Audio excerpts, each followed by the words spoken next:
We are in the gospel passage of John chapter 6 in the background of multiplication of bread, where Jesus fed 5,000 people. And we know the last few Sundays and the coming Sundays too. This is the background of the entire gospel passage. This particular miracle, feeding 5,000, is mentioned in all the four gospels. So we know for sure this miracle has really happened in all the four gospels, and only miracle mentioned in all the four gospels is this multiplication of bread. 5,000 people, feeding 5,000. Another moment 7,000 people. So it is after this miracle the readings are happening in these Sundays. In fact, in these Sundays, based on this miracle and the rest of the teachings of Jesus in the same chapter, where Jesus says, I am the bread of life. That is a discourse or the discussion Jesus is having with the people. You know that people, after eating the bread, they wanted more bread. You know that when you give something to the people, they will ask for more things on the same thing. So Jesus gave bread because they were hungry. They ate bread and they looked for Jesus again, came after Jesus, not to follow him, to get more bread. So when Jesus knew their mindset, he wanted to teach them to go beyond bread. You know, it is not just bread alone that matters. So Jesus started to teach about bread of life, which they did not understand. They said, this is Joseph's son, carpenter. What does he speak about all these things? Neither we understand nor anybody will understand. So this is a whole background. Now in this background, the bread of life, you know, there is a first reading. Very important reading for all of us to understand. That is actually from the book of Kings about Elijah, prophet Elijah. Elijah, the prophet, one of the greatest prophets in the Old Testament, you know, had a tough time towards the end of his life. You know, he won the contest of winning over the Baal prophets, you know, because of the contest on Mount Carmel, because he contested with the prophets of Baal, and they lost the contest because they did not experience the fire on the sacrificial elements. But God brought fire for Elijah and they lost. And after winning that contest, Elijah in fact eliminated all the prophets of Baal. He had that guts and courage. But Queen Jezebel, who was not with prophet Elijah, a wicked queen, who was with these prophets of Baal, when she realized that all her prophets had been killed by this prophet, you know, she threatened Elijah. She threatened Elijah and said, I will take your life. And with this, prophet Elijah flees from Queen Jezebel and from the place where he was. And he goes into wilderness and stays alone. And he feels completely desperate. Now, this is a context. Now, desperation, frustrations, and all that part of our life. Not only prophet Elijah had, all of us will go through frustrations in life. Frustrations can come from many quarters. Frustrations can come from the family, even from our work, even from our love affair, even from social media network. Frustrations can come from even from our work, in the normal work in our family, like cooking, cleaning, etc. Frustration from the type of work we have or profession we have. Frustrations from relationships. So frustrations can come to any one of us anytime from any quarters of our life. So frustrations come, and especially in today's era, frustrations can come also during pandemic because of the coronavirus. We are locked down and works are not there, salaries are not there as we had before, and we are quarantined or exclusively within the family itself, there are many other frustrations that arise. So when frustrations come, what happens? Normally we get into loneliness, we become depressed, and sometimes we keep ourselves shut off from others. This is a kind of experience when the frustrations go into a kind of intensity of that feeling or experience. And people go into this kind of depression, sometimes even to commit suicide. And the same experience went in the life of Prophet Elijah. Prophet Elijah had this experience of frustrations. He who had the guts and courage to contest against the prophets of Baal, soon after that contest he won, he lost everything. He lost the courage. He lost the courage to face the people. And he ran away from them. And he said, it is better to die. I don't want to live, he said. Depression came into his life. But all those expressions and everything that you went through was not a real type of frustrations that you and I go through, but it was a kind of conversation, intimacy that he had with God. He was expressing his frustrations frankly and openly with God.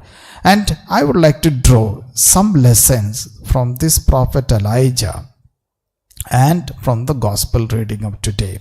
Few things for us to learn. First thing, Prophet Elijah teaches us, when we are depressed, when we are upset, when we are lonely, when we are frustrated, one thing, God has to be there in our midst. God. So first lesson we need to learn is go with God. Even at the moment of depression, Prophet Elijah was communicating with God, and he was expressing his inner feelings with God. Lord, take away my life. It is better that I come to you than stay in this world. And such expressions, frank expressions, also will teach us not that we need to take our life, to communicate with God, to relate with God even when we are depressed. That is tough. That is tough for any one of us. When we are really depressed, we think that all of the people around us have left us. Even God has left us. But this man, this prophet, had the courage to communicate openly with God. That is what we sometimes will lose in our life. Prophet Elijah teaches us, is God still with you? And are you still with God, even when you are not in good times? So this is one lesson. Second lesson, very important lesson for today, confession and communion, which we are missing. Most of us are missing due to pandemic and lockdown. The desire to have confession, two sacrament, confession and communion. Now, in the first reading or in the gospel reading, there is no reference directly to confession and communion. And where do we get this message of confession and communion? Both readings indicate these two sacraments. In the first reading, when he was depressed, Prophet Elijah was depressed, angel appeared to him. And the angel appeared to him and woke him up and told Prophet Elijah, get up, eat and drink. And angel left some bread and some jug of water for him. He ate, drank and slept again. Second time, again angel came to Prophet Elijah and said, eat and drink, gave him more bread and water. He again ate and drank. And angel said, you need to eat and drink because journey is going to be long. You need to sustain yourself. And with that bread and water he consumed, Elijah walked for 40 days and 40 nights after that, sustained by the food. Now many biblical scholars interpret that particular incident where Elijah ate bread and drank water, a kind of similarity to the Eucharist. With the bread given by angels, that is what St. Thomas Aquinas always quote, bread of angels. We sing in Tandumerga during the adoration. This is the bread of angels. Angels gave bread to Prophet Elijah.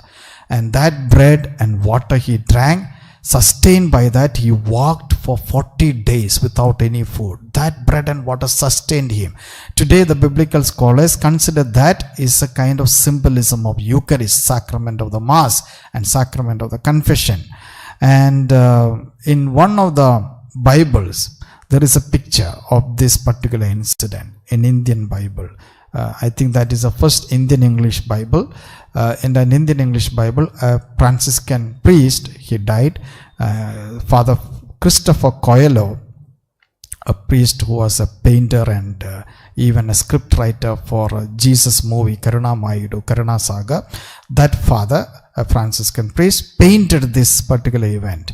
And in that you can see Elijah is sleeping, and in the background the angel showing the Eucharist, the bread and the blood, and sustained by that he walked. Today we miss this sustenance because of the pandemic and COVID. Even when we have chance, we don't make use of the chance to participate in the Eucharist and the confession. We are all sustained by confession and communion. That gives us the third message. Look beyond this life. Look beyond this life. What is looking beyond this life? Looking beyond this life is an indication that, our life is not just eating and drinking. Life is not just eating and drinking. The people came for more bread. Jesus has to tell them something more than the bread of life. And to go beyond this life and to find meaning in living, not just by eating, is something very tough. And that is what Elijah also teaching us. That is what Jesus also teaching us. Finally, find meaning in life. If you don't find meaning in life, then everything is meaningless and useless in life. Just by having money and wealth and food, we will not be happy fully. So if each one of us does not find meaning, there is no direction and aim in life. Meaning provides direction and aim. That is why in this background Jesus says there is some other bread that will sustain you, the bread of life. That bread is different from the bread that we eat daily, the food that we have. So this is what even in the Old Testament there are reference to this Eucharistic bread, which is, you can see in the book of Sirach, it says, they who eat me will hunger for more, but they who drink me will thirst for more. And the book of Proverbs, come and eat my bread, drink the wine I have prepared, and leave your folly, and you will live. Walk in the way of understanding. So this is what Jesus was trying to say. Moses gave manna, but they ate, they were hungry again, and they died at the end.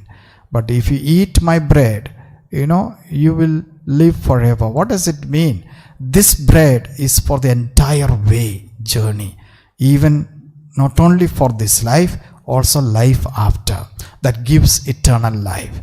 And that comes if we have that sense. Our life has to go beyond just food and drink. Some meaning in life we should find. I'd like to conclude with not what Jesus said. During the Second World War, there was a survivor, Viktor Frankl. Viktor Frankl, Austrian-German psychiatrist. He survived concentration camp. Jews were all kept in the concentration camp. Most of them died. And living in the concentration camp, and in the concentration camp, his entire family perished except his sister and himself. All the others in the family all lost in the concentration camp. And many Jews died. Some were shot, some were poisoned, some were gassed. Many of them died that way. And this man who lived in the concentration camp survived, and he wrote a book based on his experience. And that book was called Man's Search for Meaning. Man's Search for Meaning. And in that book he explains, the purpose of life. purpose of life. And what does he say? He says this. Let me read it to you. He developed a theory, a psychological theory called logotherapy. Logos in Greek means meaning. Logotherapy means sense of meaning. It's a psychological healing based on the human search for meaning. He says the human search for meaning is a primary motivational force in each of us. So he says in this book, after seeing his fellow Jews all dying and giving up to suffering and dying, and very few survived, he realized this particular focus in life. Everybody searches for meaning in life. Everyone is looking for a sense of meaning in life.